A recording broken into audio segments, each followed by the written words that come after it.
Hey there, this is Stephanie Freeman with Share Your Strong for your Strong Talk for this week. And this week I want to talk about a diet. I just got off the phone with a client of mine and I've been helping her along with her diet for a while now. And the first thing that I ask a client when I begin working with them is, how do you currently feel with what you're consuming? And the feedback is never good.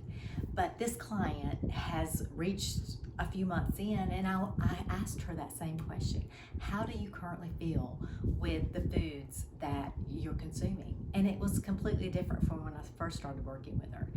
And I want to say this, a couple of years ago, well, it's been probably 4 or 5 years ago now, I made a commitment, a solid commitment to myself to change my way of eating.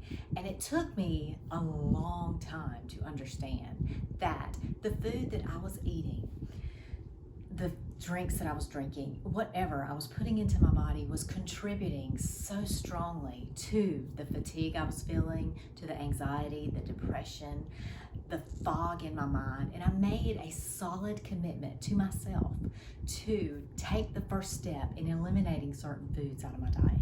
And once I started making those steps, I promise you, the universe rose up to meet me where I was. And so I haven't had much trouble at all wavering in the way I eat now. I don't call it a diet, it's a way of eating. And I eat for how I feel. Because if you're putting toxic foods in your body, it's affecting your mind. It's affecting your mental state because you're not going to be efficient at producing those feel-good hormones that's going to help you with your energy levels. And for a side note here, I want to say that the energy we feel in the air right now at this moment and over the past year is pretty heavy.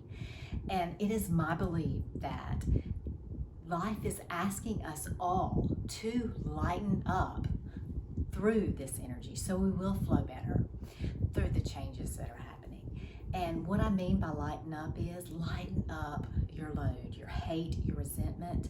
Lighten up, especially the foods you're eating that are causing those ways of thinking, the heavy metals, the just processed foods. And I can promise you from my experience that once you take that first step, your body and your mind and your body will respond so well. I send everybody a whole lot of love and I thank you for joining. Mwah!